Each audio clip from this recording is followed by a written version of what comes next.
mi gbẹ ọyọdẹ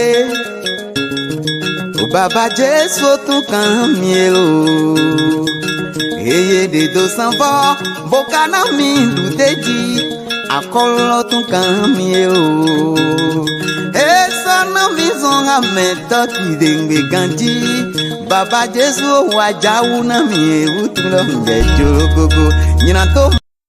Mi wana mi wo chomi onde bo mi so lile wa kan mi ton ji to mi wa mi ton o si mi ton he kono we susu ni ke ipo o nina gigo pe ye hallelujah to baba to e ma ju mi do eti ko do le po eyin o awo inu mi ton o ka glo po to po to tire ko po bo Isowa ose doro devon bo ose ni to igbe loro ito e kono gbepo were susu gepo wita enani ki hodo nto wen no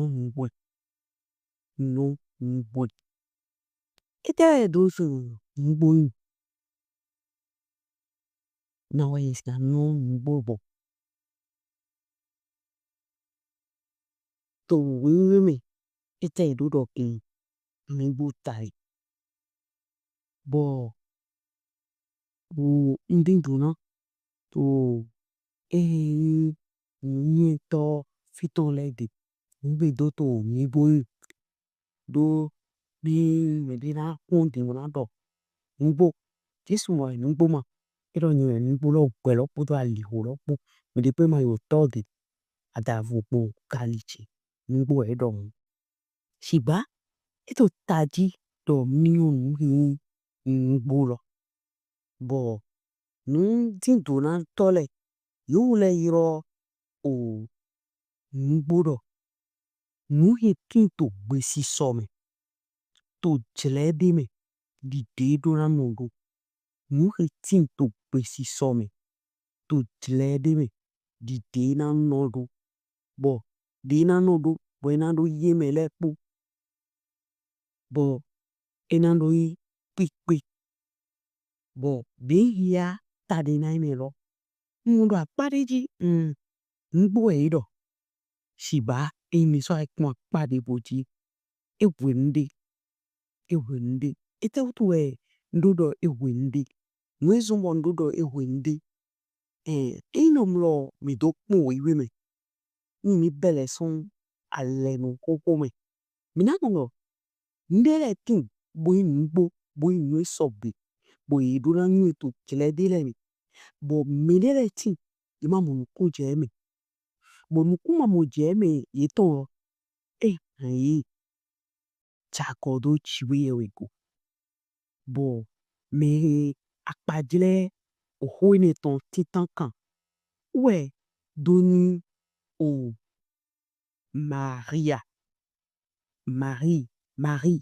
Marie Renando Mosesi o nyonvinyon abi mla honyon we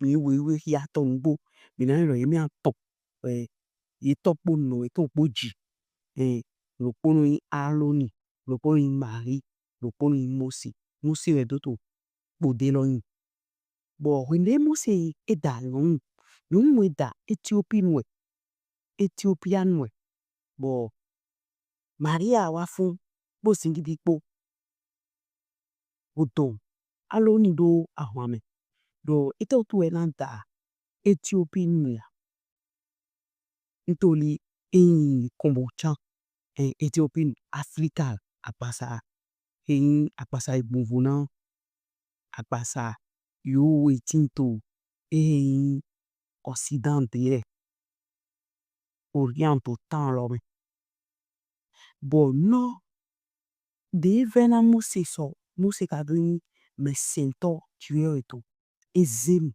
chiba vivene ro de ezim chiwe mu bo chiwe gle hwedo Marie me da hweto nyumlo kaka bo chiwe elimu Marie bo enduin botono bo de bet bodolo eto taidiro utando we chiwe pundo nkumene bo Mose so jekoni bo feve na jiwewe bo jiwewe jale wale bla jone mami bo kun jiwewe do ito so no ko mi to ena ino zo na jledi no pon we chudan do mu aso hengbo yi bo mi pon ko ni ji mi na mo lo nugbo ma nwe lo no mu de da ma de po de to jiwewe si ni kun ma nyande mwe nyowe to jiwewe si ni kun shiba to won kun ma mun kun je mu bo lo me ule icha ko do Mose me bodo ya ko je to do jiwewe to jiwewe to tan do kumene bodo ipoto beto utan etuno mu kumene mu kumamu shiba bodoro nkumu bodoro bo eno mo misolile ya pare voji to ale mo lo me lo kuro nyon nugbo ma nwe me mi nyon David to asi de to solune bo ye to imeka we me o David do mo o àpótí lo bí ese so placing lady bo se le koja bo David do to wedu aya jije to do go we do wedu bo mi ka pun o te pon fletching o do iri kwa hol ble po mo ne do wedu bo mba di runu o so ma yon gbo to fle na no bi do aya jije jiwewe to kruno me di jiwewe na mi do to po pipo eto gali we na biba siro o so awu fiesa ba jiwewe to bo hen lezo onwe sina we do ma jivi kakaro ku bo no mo mi kumbo chan na kan bi o lo popo mi ton le ati ni lo su de lo ko lo be mi ka no yo mu gbo e lo to mu gbo e be mi yo nyon be mi no nyon ya bo no mo mi na ni ta me poto ho ne mi na le ko a enya le mi yo me to o weta Johansson o ta eton titan afo eton gban ela ton je kande a o elan po hi adole azan we to godo Johannu vo cite po mponto eton awe po eto pipon Jesu gile eto son linzindo bodamu lengbo vu chiwewe to mponto awele so mponto awele se winuna edo yeso odo Jesu winin we Jesu le godo bodo yeto ihodoi boso do han ye do mu etere mi to tidi ye do han le do labi tadena yin me tonto fiewe hie no na eso do han ye do wa mi na so mu ye wa bo so mu fi he enunu yeso no po epo to penengbe na uchle ukan awo teme do poto ome awe he se winuna Johan dohu boso odo ele me we angle no visun Simon Peter tan di Simoni no visun eton lo sumu we he boso do haledo mi ule komu besia lo tadena he toni Kristi eso hewa Jesu de winuna Jesu kun edomu yewe Simoni ofisun Johan ton kefa we yinamu jirowido tadena ehe toni ose to azan aweto gbe edro na to edro na tonje boni Galili esokun Filipi Jesu so do halindo hodom Betside dato we Filipi oto Andre po ata poto Filipi so mu Natalai bo do halindo mi ule ko mu me Mose to ose me Mose to ose me po yewe gan le po kanwe eton Jesu Nazareth titon ofi Joseph uton Natalai so do halindo be onu dagbede so kanton Nazareth Filipu do halindo wakun Jesu mu Natalai ija ede eja ede edogbun eton dali do kun Israel mbo me oblu matinte Natalai so do halindo fie nyomi so Jesu bun bo do halindo wepo Filipi yirowe ye tinto votinglo nyen kumo Natalai bun nendo labi yewe ofi shiwe wito yewe aholu Israelito Jesu bun bo do halindo ye yisi na nye do howe do ye kumowe Mina ye tinto voting glo wutu ye namu onuhe hu ehele esodo halindo nbo wenye do ham ni namu olohun do unuvu angeli chiyo etonle nato agahe butu tije do ofipe totonchi hallelujah bo mi mona inomro mi nwe talo bototo kabi mi so ako mbo vohia mi na mo witalo gona mbo lo le fla bo mbo fu chiawe eje gbangba eje gbangba mi ekun ego iromo ati mbo mind de pepe bo mbo titan mi na mo ati si John uwo iwe pon Jesu kidi 33 ero lengbo vu chimio etoni bo mbo weto angle onwemu novie Simon odoniro mi ule mimo Messiah edwin Christi mbo devosoni bo mbo atonto Jesu so akon Simon 33 bodona Simon ndo mo sefa we kotrina mun tade na ton we usi mbo ni tore esopo so honyeme we na Filipi pe ha Natalai bodonido mimo me o Mose do to wilemi me ho nge we ganle ro susodo to iwe Jesu Christi ofi Joseph uto son Nazareth bo Natalai si kikero be ndagbede ngan ton son Nazareth bo nano te fini bo nando au butu klare leme au bonde kure leme o ya kun igana bro be ndagbede ngan ton ya so goku no to ndagbe na ton anayin pachami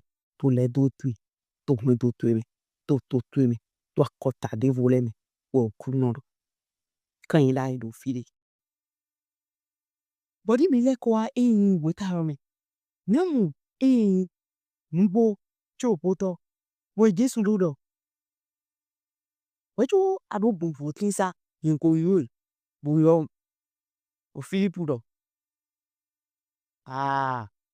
Che wei e encanto. Toli Jésù Kristi de kumi do. Atodo no Israeli ton lady. Israeli vi atodo no lady la lo ma deme ma la lo.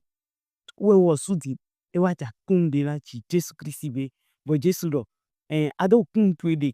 Nto do asi. Bo nyindo na we do mo o aho mu we to fo kisa bo agwai. We so mo ado tito o kun twede. Bo eno mo mi kun bo le chi. Ni mi na so to mu ko ibi na so mo mu po chan tonto. Fi Jésù Kristi do te do. Mbo nyindo na mi o ro na hi. Mwanga ni na to agai boro nto te chero chi eji. Mi na mo ro bro. Eto taji do mi yo mbo. Bo na we mi singa mo mbo. Ma singa mo mbo ma tin gbigbo. Shiwe ye we ton. Ma tin gbigbo mbo ton. Ni ma tin poto mi poto mbo me. Mi ma singa nwe. Ntoli e do mo mi pon. Azwa we toni we jamba ti si to we ta e ro me. Mi pon jo ansi mi ta ro ta titan. Ra we to. Uni jo ando di dona devi ton le ro. Jésù Kristi o vi okuno ton me helande o nyinando ayon brebu ton se son o belong nike. Bo ni mi ado nuko yi we ne Johan Baptiste bio nukubiame. Bo ye do dwendo game. Eso do me handle ni le ko ba kame o Jésù do mo. Me wo do yin o le kan to lo ya. Uwe so de mi gan lo bibo kuno ton logo. Bo na mo meje me logo. Po epon kan fin po lo son mi si. To clan kumbi an kan fin son mi si. Bo boya ato kule kumi ato kumbi ame ato to clan me. Wa atin boto lewu. Bo ise do budo yi. Man kan tran kan do yi. Shiba na do na we do. Meme yon. Meme sun. We okuno do. To de koso to clan logo. E ma no mo kakado yi. Mwe do chibiye we na fonti te na jilado. E na fonti te na tunote. E na fonti te na holingantwe. To Jésù sini come. E ma beson jiwe. Mwe ma so na foson jiwe. Ato ma ya nwe yo. We okuno do. Bo medinando. Adoro do. Gbibo okuno ton mi kan lo nyo mbo. Gbibo mbo ton lo. Bi to klaka no awa bono a hemi boalio. E tewe mi do na ba ito kwele. O dewe mi do na yiki koto. Nko na honkande po mi po pete we di. Di honkande e do nyan logon di na mi po. Bo makan jodo. Di makan yiswa si. O de hikodo bin konkome. Bo no chi nle po no chi potap. Bo no wala. Kwenye nti amlan kome. Bo na do hiko kaka. Yo wala lo na che bangba. Mbolo no kre. Kwenye nti ando hiko kaka. Amlo na sawi soy. Fi amlo sawi soy ti. Ina hemi biyo mimomi. Bo hode do. Hihon pe ni ma ye. Na ne sinando hode do blo to Jésù sin come. Hihon pe ni ma ye. Na ne sinando hode do to benkon come blo to Jésù sin come. Boni amo so yon benkon kolo do. Hode do chiyewe. Ni na we akmo. Bodo e hin. Ili si po. Na do din. Donu. Igbo uwe to. Na no sinando hode. Dogun taliye to. To ide hiwodo pon taliye to. Ule gandewe. Ule gandewe na alido. Ule gandewe na wendo. Ule gandewe na yin. O akota. Yin yise no pon gantin. Unyo de hodon bin kokome nbo. Chiyewe no yidro jla no supodo. Bo. Minye no mo. Mido waro dabi. Bolo tido. Hindai hame ho. Hindai hame ho. Hina odoni to usen hirome. Dogun. Mbo nyo etali. Tinto. Sam. Uta. O. Ela atome. Afo eton atonto. Ebe hodo de. Dogun. Lópin àlìwúgbó